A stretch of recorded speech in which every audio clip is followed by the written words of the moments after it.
আপনার ছেলের শার্ট, আপনার ওই খাবে ভেজা মুখ, আর আপনার এই দারিদ্রতার নাটক তো শেষ।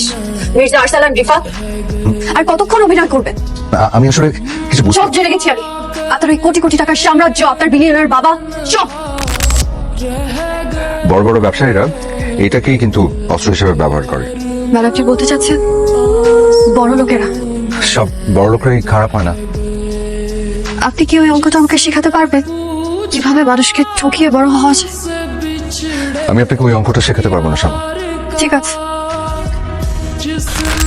রিফাত ভাই, আঙ্কেলের অবস্থা বেশি ভালো না। আসেন আসেন আসেন। আমার একটা অ্যাম্বুলেন্স লাগবে। অ্যাম্বুলেন্সের জন্য ওয়েট করতে গেলে অনেক দেরি হয়ে যাবে। প্লিজ আপনাদের গাড়িটা একটু বের করেন, আমাদের এখনই যাওয়া দরকার। রাস্তার মধ্যে ভীষণ জ্যাম থাকে।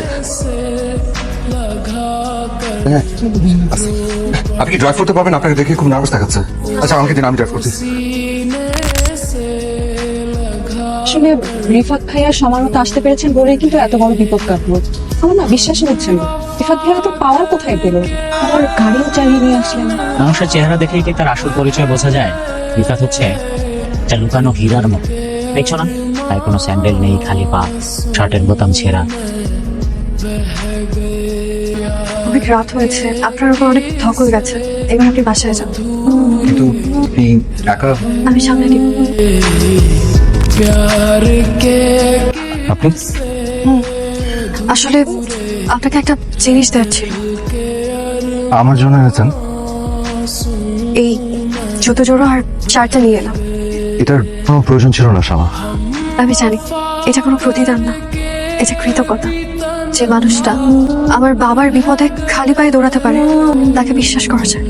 আমি এগুলো খুব যত্ন করে রাখবো। যে কেউ একজন খালি পায়ের দিকে নজর দিয়েছিল।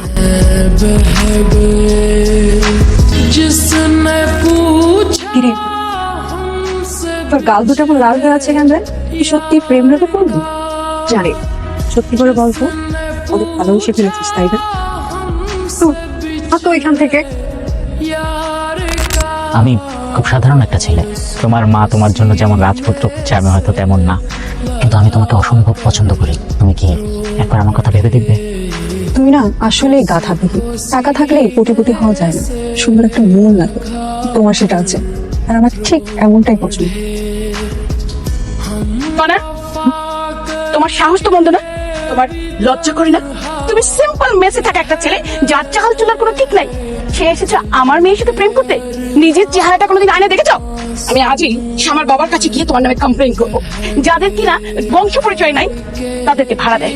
আর তোমাকে আরেকটা কথা স্পষ্ট করে বলে দিই, আর কোনোদিন তুমি আমার মেয়ের ধারে কাছে ঘুরঘুর করবে না। চলো না। দাঁড়ান আন্টি, অনেক তো বললেন, এবার না হয় একটু শুনে যান। আবার কি বলার বাকি আছে তোমার? কিন্তু আপনি যাদেরকে মেসের সাধারণ ডাল খাওয়া মাস্টার ভেবে এই বাড়ি থেকে কুকুরের মতো দূর দূর করে তাড়িয়ে দিতে চাচ্ছেন, তারা এই দেশের টপ ক্লাস 1% এর একজন। Mirza Arsalan Rifat, legacy group of industries এর একমাত্র উত্তরাধিকার। আর আমি নাফিজ ইকবাল বিকি, ইউনিয়ন বাংলা ব্যাংকের মালিক, এমপি রেদওয়ান ইকবালের ছেলে।